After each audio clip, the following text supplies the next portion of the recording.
Hello बच्चों, welcome to SSC expert, your one stop solution for all your SSC examination need. मैं हूं रोहित, आपकी current affairs की faculty, और हम कर रहे हैं बच्चों हमारा न्यूज़ टू मार्क्स सीरीज, जिसके अंदर हम जो है न्यूज़ में आई गई चीज़ों से हम आपको बताते हैं कि आप मार्क्स कैसे गेन कर सकते हैं। यहाँ पे करंट के जो है वेरियस टॉपिक्स रहते हैं जिसको हम डिस्कस करते हैं through out the weekly basis. चलिए स्टार्ट करते हैं हम ना। देखिए यहाँ पे एसएससी एक्सपर्ट का क्या आ चुका है बच्चों, ऑनलाइन बैच आ चुका है एसएससी फाउंडेशन के लिए ओनली एट ₹1999, 1999 में, जहां पे आपको पूरी एक्सपर्ट टीम के साथ प्रॉपर गाइडेंस, इसके अलावा जितनी भी चीजें आवश्यक है आपकी तैयारी के दौरान वो सब मिलती है at only a rupees of 1999। Course से रिलेटेड जो जानकारी है वो उसके लिए आप हेल्पलाइन नंबर पे कॉल कर सकते हैं और डाउनलोड कीजिए हमारा जो है ऐप यहाँ पे टीम एक्सपर्ट। चलिए बच्चों स्टार्ट करते हैं। पहला है हमारा अग्नि 4। कौन सा है? अग्नि 4। आपको ध्यान होगा कि यहाँ पे भारत जो है अपनी सैन्य क्षमताओं को बढ़ाने में लगातार लगा हुआ है,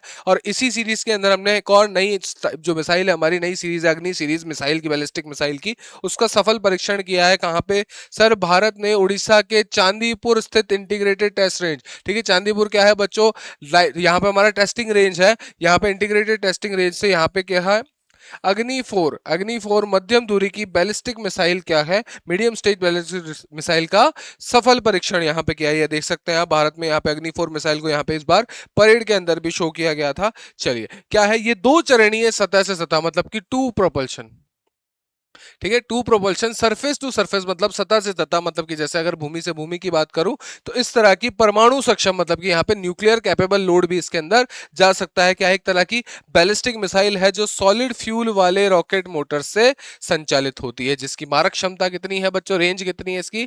4000 किलोमीटर, ठीक है। लगभग जो है ये 20 मीटर लंबी है, 1.3 मीटर का इसकी पेरिफेरी, मतलब कि इसका जो है डायामीटर है, और वजन कितना है इसका? 17 टन वजनी है, ठीक है। इसके अलावा जो है कितना जो है पेमेंट, ये जो है यहाँ पे वॉरफेयर कैरी कर सकती है सर, 1000 किलो का पेलोड ये यहाँ पे कैरी कर सकती है। इसके अलावा यहाँ पे इसे जो है road mobile self contented launcher, मतलब कि जैसे क्या होता है सर, अगर मैं बात करूँ इसे सिर्फ भूमि से नहीं, यहाँ पे मोबाइल का मतलब होता है, आपने देखा होगा ट्रक्स के ऊपर जो है इसको लाद के भी ले जाया जा सकता है। इसे किसी भी मल्टीपल रेंज से क्या किया जा सकता है? फायर किया जा सकता है। यहाँ से क्या किया जा सकता है? लॉन्च किया जा सकता है। और भारत अग्नि 4 जो है भारत की अग्नि सीरीज का हिस्सा है, अग्नि श्रेणियों का हिस्सा है, जिसके अंदर अग्नि 1, 2, 3, अग्नि 4 और इसके अलावा अग्नि 5 के साथ साथ अग्नि प्राइम भी क्या है? शामिल है। अब याद रखिएगा सर, अग्नि सीरीज के अंदर कितनी आ रही है? अग्नि सीरीज के अंदर हमारी यहाँ पे फर्स्ट पहले से है, सेकंड पहले से है, थर्ड पहले से है, फोर्थ का अभी नया परीक्षण हुआ है, फिफ्थ, और इसके अलावा एक और कौन सी है? प्राइम है। मतलब कि टोटल कितनी है सर? 6 मिसाइल है। कितनी है? 6 मिसाइल है। तो यहाँ पे ये हमारे लिए बहुत काम का हो जाता है। आपको पता है डिफेंस या स्पोर्ट्स और आपकी वेरियस जो योजनाएं रहती है उनसे हम हर बार जो है क्वेश्चन आता ही आता है। चलिए बच्चों आगे चलते हैं, इस पे क्वेश्चन सॉल्व करते हैं कि सर अग्नि 4 एक दो चरणीय, दो कैटेगराइज्ड, यहाँ पे सतह से सतह, मतलब कि सरफेस परमाणु सक्षम बैलिस्टिक मिसाइल है। बिल्कुल सही है सर। इसकी जो मारक क्षमता है, स्ट्राइक रेंज है, वो कितनी है? 4000 किलोमीटर है। ये भी बिल्कुल सही है। ये केवल स्थायी लॉन्चर से लॉन्च की जा सकती है। ये बात यहाँ पे गलत हो जाती है। क्यों सर? ये मोबाइल लॉन्चर से भी लॉन्च की जा सकती है, ठीक है। यहाँ पे क्या है? ये स्टेटमेंट गलत हो जाता है। तो मेरे पास क्या पूछ रहा है? कौन सा कथन सही है? सही के अंदर आ जाता है मेरा केवल 1 और 2। चलिए बच्चों अगला क्वेश्चन करते हैं अपन। यहाँ पे बात हो रही है doctor MS Swaminathan award for environment protection, ठीक है। वर्ष 2026 के लिए रामनाथपुरम के पी पोचईमल और विलुपुरम के गोविंदमल को जो यहाँ पे क्या दिया? गोविंदम मल को यहाँ पे क्या है? ये पुरस्कार दिया गया है। अब ये पुरस्कार क्या होता है आपको पता है? डॉक्टर MS स्वामीनाथन कौन थे सर? डॉक्टर MS स्वामीनाथन थे भारत में हरित क्रांति के जनक, green father of green revolution in India.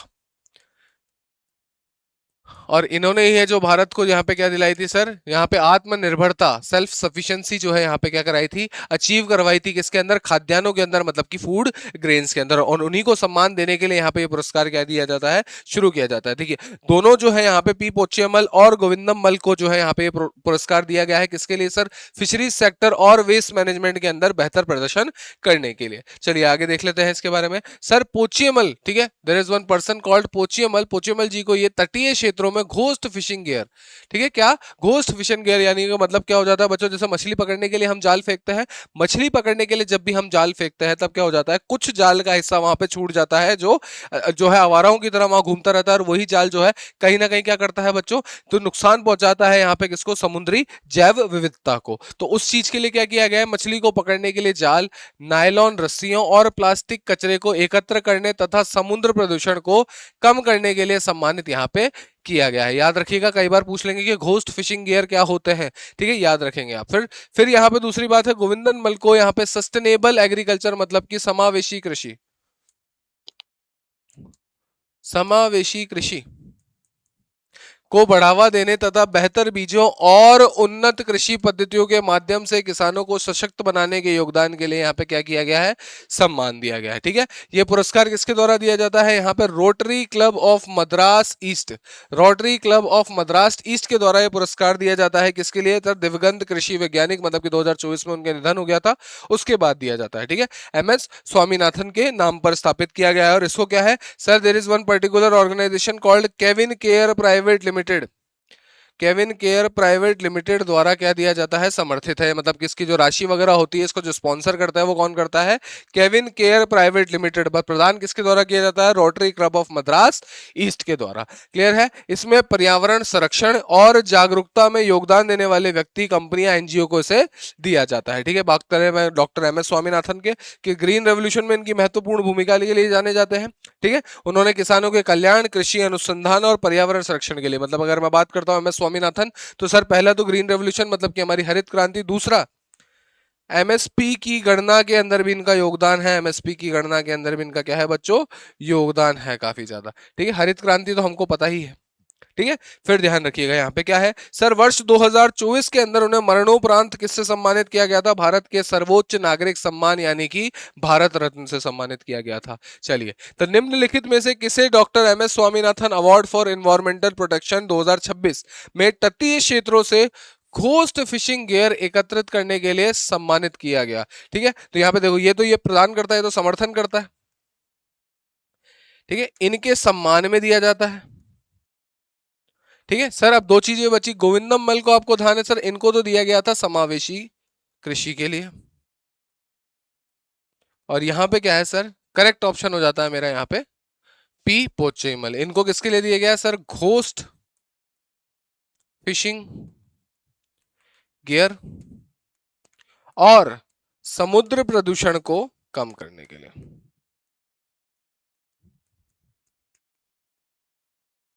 Clear है, यहां तक ये हो जाता है हमारा करेक्ट आंसर। अब अगला क्वेश्चन देखते हैं, national circular bio energy scheme मतलब कि क्या है सर, हमारी 2016 और 17 के अंदर एक लॉन्च की थी और योजना, जिसका नाम था बच्चों कब, सॉरी 2018 के अंदर लॉन्च की गई थी, जिसका नाम था बच्चों कब, क्या, गोवर्धन स्कीम। क्या था, गोवर्धन स्कीम। और उसी के साथ इसको हमने अब है नए सिरे से दोबारा लॉन्च किया है, जिसका नाम है NCBS यानी कि national circular bio energy scheme. तो देखिए याद रखिएगा, इसको क्या है, national circular bio energy scheme मतलब कि सर यहाँ पे क्या है सर, गोवर्धन, गोवर्धन स्कीम को यहां पे क्या किया गया है, लॉन्च किया जाए, जिसकी फुल फॉर्म है sir galvanising organic bio agro resources धन, galvanising organic bio agro resources धन। याद रखेंगे क्या है सर गोवर्धन की फुल फॉर्म, सर गैल्वेनाइजिंग, ठीक है, ऑर्गेनिक बायो, ठीक है, ऑर्गेनिक रिसोर्सेज धन, ये है पूरा स्कीम का नाम। इसको भी याद रखेंगे sir, G for galvanising, O for organic, B for bio, O for organic, R for resources. Clear है, तो यहाँ पे क्या नाम पड़ जाता है इसका पूरा सर, ऐसा गोवर्धन।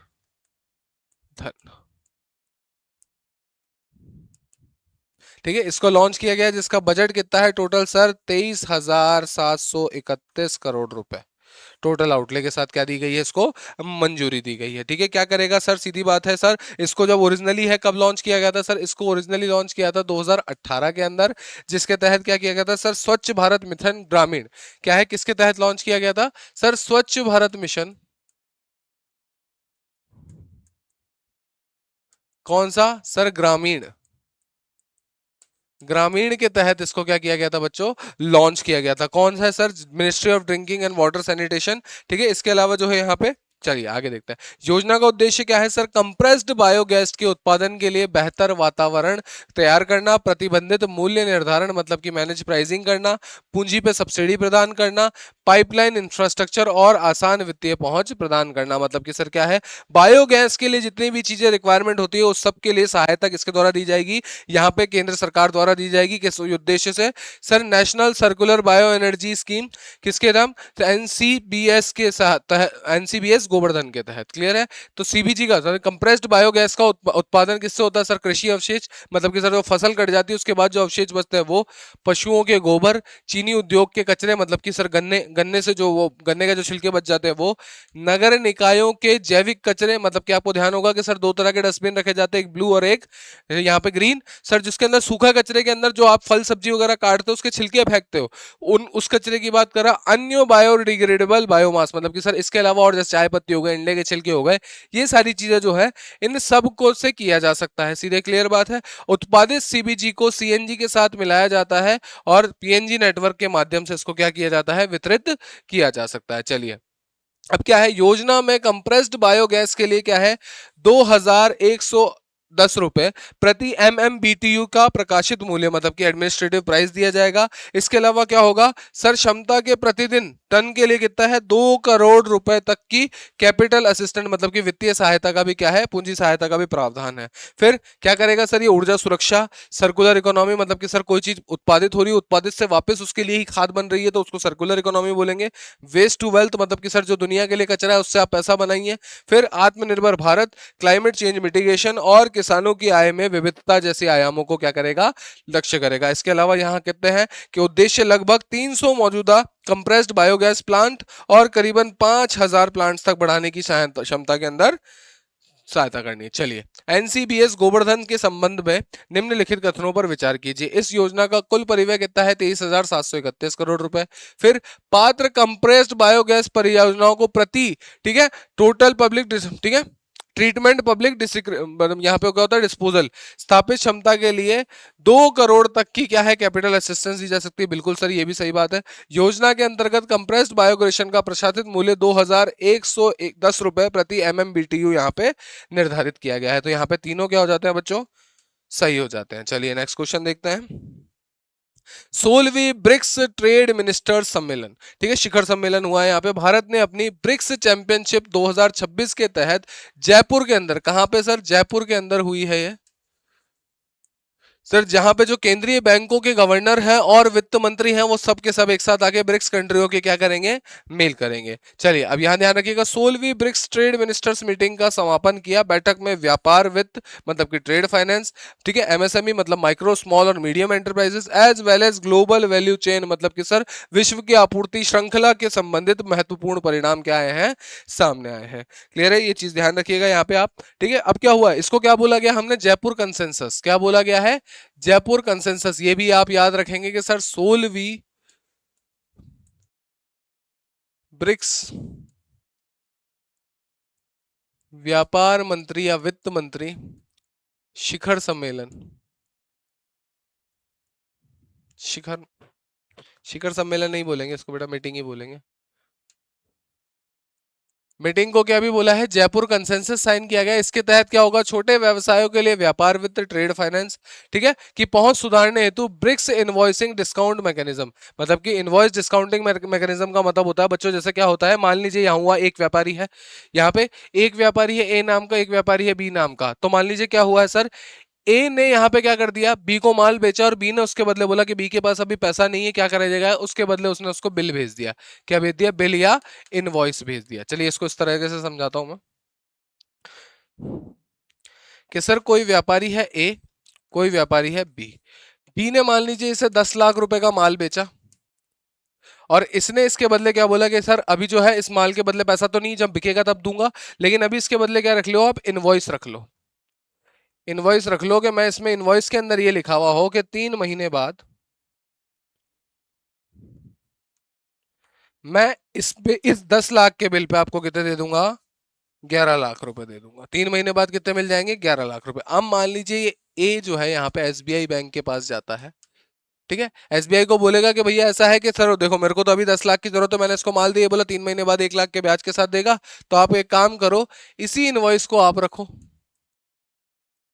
ठीक है, इसी इनवॉइस को क्या रखो, आप रखो, और इसके बदले मुझे कितने दे दो, 10,25,000 रुपए दे दो।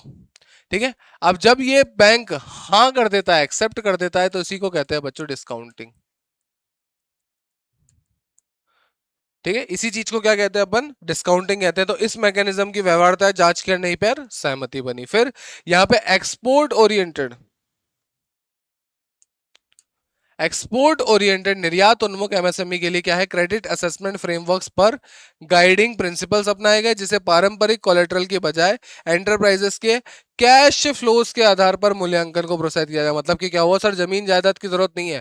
ठीक है, एक महीने के अंदर, एक साल के अंदर, एक क्वार्टर के अंदर, एक हाफ ईयरली के अंदर आप कितना कैश फ्लो, मतलब कि कितना पैसा आ रहा है, कितना जा रहा है, उस स्टेटमेंट के आधार पर भी हम क्या है आपको ऋण जो है यहाँ पे प्रदान कर सकते हैं। ठीक है, फिर इसके बाद क्या है, जीवी जो है जीवीसी मतलब कि ग्लोबल वैल्यू चेन के अंदर हम क्या कर रहे हैं यहाँ पे, ब्रिक्स की टेक्निकल काउंसिल, कनेक्ट और रणनीतिक सप्लाई चेन तथा इन्वेस्टिंग प्रमोशन प्लेटफॉर्म की खोज की गई। क्लियर है यहाँ तक। फिर क्या किया गया है, यहाँ पे फैसिलिटेट किया गया कि इनको जो डिजिटल सुविधाएं हैं वो सारी की सारी हम यहाँ पे प्रोवाइड कराएंगे। अब पूछता है इसमें क्वेश्चन कि 16th BRICS trade ministers meeting के संदर्भ में निम्नलिखित कथनों पर विचार कीजिए।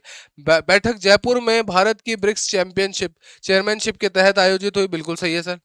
जयपुर कंसेंसस में ब्रिक्स इनवॉइस डिस्काउंटिंग मैकेनिज्म की व्यवहार्यता की जांच पर सहमति बनी, बिल्कुल सही है सर। एक्सपोर्ट ओरिएंटेड मतलब कि निर्यात उन्मुख एमएसएमई के मूल्यांकन में केवल ठीक है, पारंपरिक कोलेटरल के आधार पर ही बनाने पर जोर दिया, नहीं सर।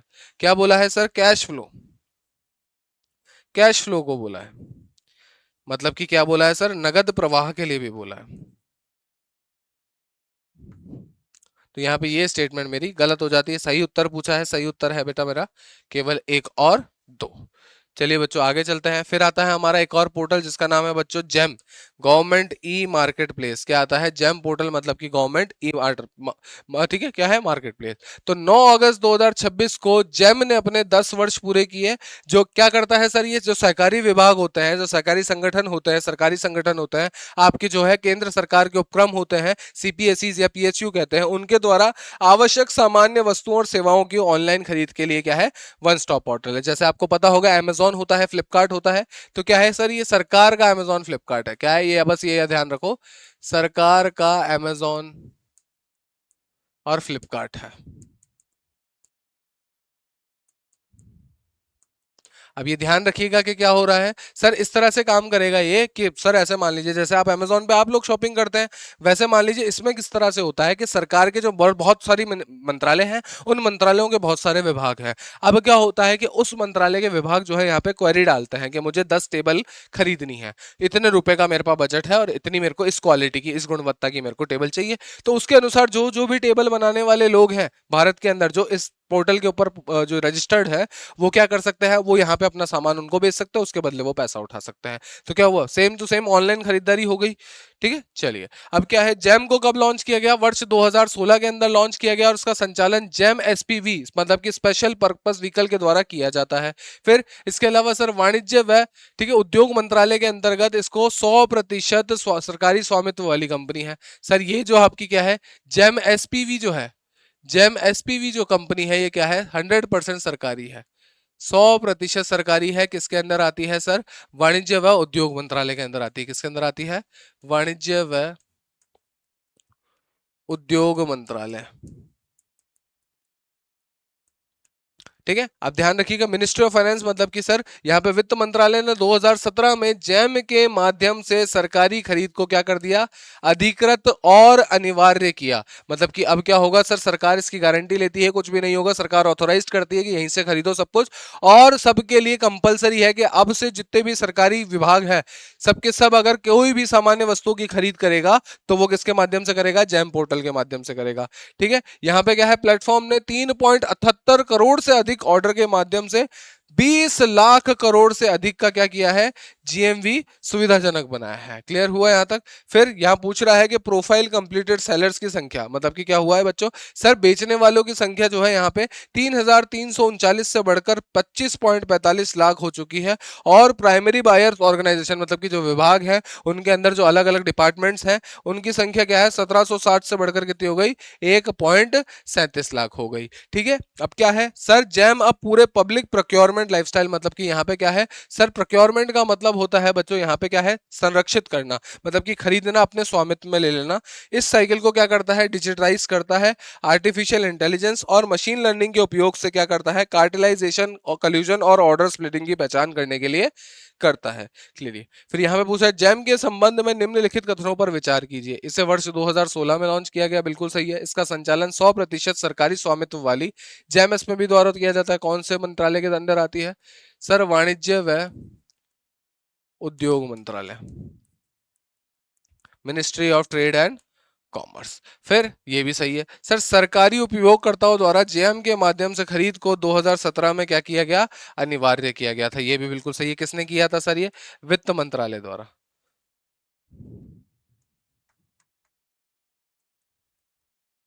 ठीक है, क्या हो जाता है, सही उत्तर मांगा है मुझसे, 1, 2 और 3 हो जाता है यहाँ पे। चलिए बच्चों आगे चलते हैं अपन। फिर आता है हमारा एक और मेडल, दिराक मेडल। कौन सा है, दिराक मेडल है। यहाँ पे जो है थ्योरेटिकल जो फिजिसिस्ट होते हैं, यहाँ पे प्रैक्टिकल फिजिसिस्ट होते हैं, अप्लाइड फिजिसिस्ट होते हैं, उनको जो है ये सारी चीजें प्रदान की जाती है। तो भारत के फिजिसिस्ट, भारत के भौतिक वैज्ञानिक, क्या नाम है इनका, दीपक धर साहब। ठीक है, ये फोटो भी लग रही है इनकी। दीपक धर साहब को यहाँ पे जो है ये अवार्ड दिया गया है, किसमें, उल्लेखनीय, किसमें सर, स्टैटिस्टिकल मैकेनिक्स के क्षेत्र के अंदर उल्लेखनीय योगदान के लिए 2026 का डिरैक मेडल इनसे, यहाँ पे दीपक धर साहब को क्या किया गया है, सम्मान किया गया है। कुछ इस तरह से दिखता है ये। ठीक है, चलिए, दीपक धर को ये पुरस्कार किसके साथ, बर्नार्ड डेरिडा, मार्क मजार्ड और हैम सोमोफिलिंस्की के साथ क्या किया गया, साझा किया गया। मतलब कि 4 लोगों को दिया गया। भारतीय इनमें से कौन है, दीपक धर साहब है। ठीक है, दिराक मेडल प्रतिवर्ष international centre for theoretical physics, ICTP, international centre for theoretical physics और उसके भौतिक भौतिक वैज्ञानिक, क्या नाम था, पॉल डिराक के सम्मान में प्रदान किया जाता है। मेडलिस्ट को कितने का पुरस्कार मिलता है सर, $5,000 का पुरस्कार भी यहाँ पे प्रदान किया जाता है। ठीक है, ये पुरस्कार कब स्थापित किया गया था, 1985 के अंदर स्थापित किया गया था। और समय के साथ स्टीफन हॉकिंग्स, ठीक है, स्टीफन हॉकिंग्स जैसे सहित सिद्धांतिक भौतिकी, मतलब थ्योरेटिकल फिजिसिस्ट जैसे कई प्रमुख वैज्ञानिकों को उसने जोड़ के रखा। ठीक है, अब ये ध्यान रखना, दिराक मेडल यहाँ पे जो है ना, नोबल लॉरेट्स, मतलब कि सर जिनको नोबल नोबल प्राइज मिल चुका है, फील्ड मेडलिस्ट जिनको सर अपने क्षेत्र के अंदर अलग से जो है प्रतिष्ठित पुरस्कार मिल चुका है, या वुल्फ फाउंडेशन प्राइज विनर्स को क्या क्या है, नहीं दिया जाता।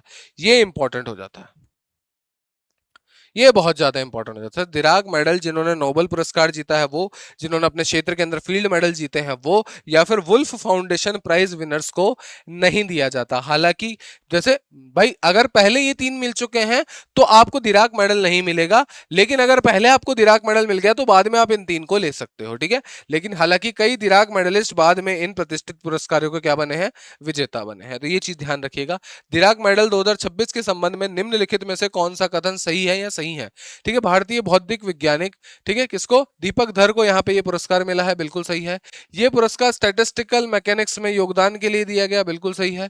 ये पुरस्कार international centre for theoretical physics द्वारा प्रदान किया जाता है, बिल्कुल, तीनों के तीनों यहाँ पे क्या है, सही है। अगला क्वेश्चन देखते हैं बच्चों। ठीक है, अगला क्वेश्चन है मून बेस प्रोग्राम। क्या है मून बेस प्रोग्राम, मतलब कि क्या है यहाँ पे सर, जो चांद है उसके साउथ पोल, दक्षिणी ध्रुव के अंदर हम क्या बना रहे हैं, एक प्लेटफॉर्म बना रहे हैं जिसका नाम दिया है हमने मून बेस, ताकि जो रिसर्चर्स हैं, जो मतलब जो भी शोध करता है यहाँ पे, वो क्या कर सके, बेहतर शोध कर सके और वर्ल्ड को यहाँ पे जो है नई नॉलेज के साथ क्या कर सके, एम्पावर कर सके। किसके द्वारा है सर, नासा के द्वारा किया जाता है, नेशनल एरोनॉटिकल, ठीक है, एंड स्पेस, यहाँ पे नेशनल, ठीक है, institute for administration of space aeronautics. ठीक है, यहाँ पे क्या करोगे, अमेरिकी अंतरिक्ष एजेंसी कौन सी, नासा। ठीक है ना, भारत की अंतरिक्ष एजेंसी इसरो, मतलब कि इंडियन स्पेस रिसर्च ऑर्गेनाइजेशन। ठीक है, इन्होंने मून बेस प्रोग्राम में शामिल होने के लिए क्या किया गया है, आमंत्रित किया गया है। यहाँ पे इसरो को बुलाया गया है, आमंत्रित किया गया है। ठीक है, यहाँ पे क्या हुआ है सर, 2023 के अंदर हमने एक अकॉर्ड साइन किया था, एक एग्रीमेंट साइन किया था जिसका नाम था बच्चों आर्टेमिस अकॉर्ड, आर्टेमिस अकॉर्ड्स। एक समझौता है ये समझौता है जो किसके बीच में साइन हुआ है सर? भारत और यूएसए के बीच में।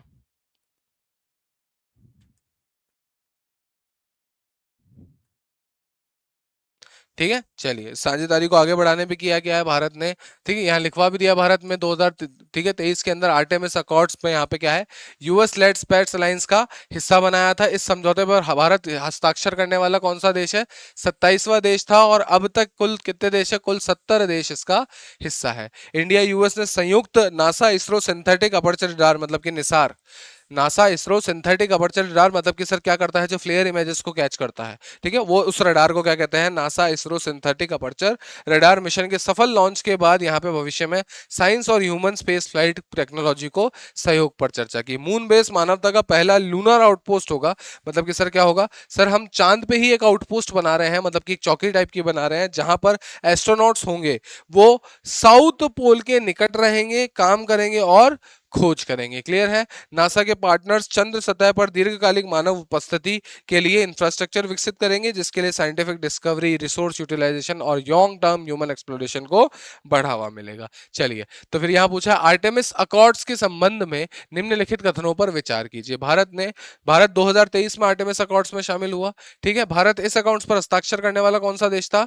27वां देश था, और अभी तक कुल कितने हैं? 70 देश इसका हिस्सा है। तो यहाँ पे तीनों के तीनों सही है, तो हम थर्ड करते हैं। चलिए, फिर बात आती है बच्चों यहाँ पे एन चंद्रशेखरन साहब की। कौन थे ये सर? टाटा सन्स के चेयरमैन थे। इन्होंने इस पद से क्या दे दिया है? इस्तीफा दे दिया है, जिनका कार्यकाल का पूरा हो गया था सर फरवरी 2027 में समाप्त होने के बाद उन्हें दूसरे कार्यकाल की मांग नहीं करने पर घोषणा की गई। ठीक है, उनके द्वारा घोषणा की गई कि मैं अब इस्तीफा दे रहा हूं, क्योंकि उनको जो सपोर्ट चाहिए था वो बोर्ड ऑफ डायरेक्टर्स के द्वारा यहाँ पे नहीं प्रदान किया गया। चलिए आगे चलते हैं। इस इस्तीफा का कारण बताया जा रहा है कि उन्होंने फरवरी 2027 के बाद अपने कार्यकाल के विस्तार के लिए क्या है, यूनानिमस सपोर्ट, मतलब कि सर एक तरफा सपोर्ट क्या है, प्राप्त नहीं हो सका। ठीक है, उन्होंने जो है वर्ष 1987 के अंदर टाटा ग्रुप को अपना करियर शुरू किया था। 2009 से वो क्या रहे हैं, टाटा कंसल्टेंसी सर्विस मतलब कि टीसीएस के सीईओ, मतलब कि मुख्य कार्यकारी अधिकारी, chief executive officer, as well as जो है यहाँ पे मैनेजिंग डायरेक्टर, तथा 2017 से टाटा सन्स के चेयरमैन यहाँ पर ये रहे। इनके नेतृत्व में टाटा कंपनी ने technology, automobile, steel, aviation, defence, electronics as well as semicon, मतलब कि सेमीकंडक्टर जैसे क्षेत्रों में महत्वपूर्ण विस्तार किया। ठीक है, इनके कार्यकाल के अंदर क्या क्या हुआ है? टाटा ग्रुप की विभिन्न कंपनियों की चुनौतियों में एयर इंडिया का टर्न अराउंड, ठीक है, एयर इंडिया को वापस लेना, ठीक है, information technology, IT services industry की चुनौतियां, और जैगवार लैंड रोवर से जुड़ी साइबर सिक्योरिटी चैलेंजेस भी क्या है यहाँ पर शामिल थे। जैगवार और लैंड रोवर क्या है सर? ये दोनों क्या है? टाटा ग्रुप का ही हिस्सा है। चलिए, फिर एन चंद्रशेखर के संबंध में निम्नलिखित कथनों पर क्या कीजिए, विचार कीजिए। इन्होंने टाटा ग्रुप में अपना करियर कब शुरू किया? 1987 के अंदर किया। 2017 से टाटा सन्स के चेयरमैन रहे हैं, और उनका वर्तमान कार्यकाल फरवरी 2027 के अंदर क्या हो चुका बच्चों? समाप्त हो चुका। तीनों के तीनों कथन क्या है? सही है। सही उत्तर पूछा है 1, 2 और 3। चलिए, फिर यहाँ पे जो है, यहाँ पे एक हमारी योजना आती है बैंक इन अ बॉक्स। क्या आती है? बैंक इन अ बॉक्स। केंद्रीय गृह व सहकारिता मंत्री कौन है? अभी गृह मंत्री हमारे अमित शाह ने यहाँ पे बैंक इन अ बॉक्स लॉन्च किया। क्या है सर? ये इंटीग्रेटेड टेक्नोलॉजी प्लेटफॉर्म है, मतलब कि सर बहुत सारी टेक्नोलॉजियां यहाँ पे एक ही प्लेटफॉर्म के अंदर होगी, जिसके अंदर कोर बैंकिंग, मतलब कि सर यहाँ पे जो बैंकिंग सुविधाएं हैं, डिजिटल पेमेंट, डिजिटल भुगतान, क्लाउड इंफ्रास्ट्रक्चर, मतलब कि सर जो आप चीजें तो होती है ना कि एक्चुअल सेव नहीं रहती फोन की मेमोरी में, क्लाउड पे सेव रहती है, तो cloud infrastructure as well as regulatory compliant solution, मतलब कि सर आपकी जो नियमन के लिए जो जितने भी कंप्लायंस वगैरह रहती है, शिकायतें रहती हैं, उसके लिए सारे सॉल्यूशन यहाँ पे प्रदान किए जाएंगे। क्लियर है? यहाँ पे ध्यान रखिएगा, मुंबई में आयोजित सहकार नव क्रांति, कौन सी? सहकार नव क्रांति कार्यक्रम, सहकार नव क्रांति कार्यक्रम के अंदर national urban cooperative finance development corporation, कौन सा है? NUCFDC के नए परिसर का क्या किया गया? उद्घाटन किया गया। इसके अलावा बैंक इन अ बॉक्स का लॉन्च किया गया। याद रखिएगा कहाँ पे? मुंबई महाराष्ट्र के अंदर किया गया। इस अवसर पर dedicated security operation centre SOC भी लॉन्च किया गया, और जो भाग लेने वाले अर्बन कोऑपरेटिव बैंक्स है, UCBs हैं, और round the clock cyber security support प्रदान करेगा। अब क्या है सर? बैंक इन अ बॉक्स क्या है? उद्देश्य छोटे और यहां तक कि single branch urban cooperative banks, मतलब मतलब कि सर क्या है, जो शहरी छात्र जो यहाँ पे शहरी क्षेत्रों के अंदर जो सहकारी बैंक है उन्हें व्यक्तिगत रूप से भारी निवेश के लिए बिना आधुनिक बैंकिंग टेक्नोलॉजी अपनाने के सहायता करना है। मतलब कि क्या करना है इसके अंदर सर, कोर बैंकिंग मतलब कि सर मूलतः बैंकिंग सेवाएं, डिजिटल भुगतान, cloud compliance solution, loan origin orientation system, ठीक है। फिर इसके अलावा एआई बेस्ड फ्रॉड प्रिवेंशन, मतलब कि सर एआई के आधार पे जो है क्या है, कोई आपके साथ फ्रॉड तो नहीं कर रहा, इस सब के लिए भी सारे प्रावधान यहाँ पे जुड़े हुए हैं। इसके अलावा आधार बेस्ड सर्विसेज के आधार से जुड़ी हुई सेवाएं as well as automated regulatory compliance भी यहाँ पे क्या है, शामिल है। चलिए, तो यहाँ पे क्या आ जाता है, बैंक इन अ बॉक्स के संबंध में निम्नलिखित में से कौन सा घटक शामिल है? कोर बैंकिंग, बिल्कुल सर, मुख्य बैंकिंग सेवाएं शामिल है, डिजिटल भुगतान शामिल है, सर फ्रॉड प्रिवेंशन मतलब कि सर धोखाधड़ी को रोकथाम किसके द्वारा, एआई के यूज से, कृत्रिम बुद्धिमत्ता के यूज से, ये भी शामिल है। इसके अलावा आधार से जुड़ी सेवाएं भी यहाँ पे शामिल है। तो पूछ रहा है कौन कौन से घटक इसमें शामिल है, तो घटक हो जाते हैं हमारे 1, 2, 3 और 4। तो चलिए बच्चों, इस साल जो है यहाँ पे देख सकते हैं अपन कि एसएससी एक्सपर्ट का ऑनलाइन फाउंडेशन बैच आ चुका है, ओनली एट ₹1999। डाउनलोड कीजिए टीम एक्सपर्ट, और बाकी अन्य जानकारी के लिए आप ले सकते हैं हमारे हेल्पलाइन नंबर पे कॉल कर सकते हैं। क्लियर है? चलिए बच्चों, तो इसी के साथ जो है हमारा ये लेक्चर हो जाता है बच्चों खत्म। आपसे मिलेंगे अगली क्लास के अंदर, तब तक के लिए हंसते रहिए, मुस्कुराते रहिए। जय हिंद, जय भारत।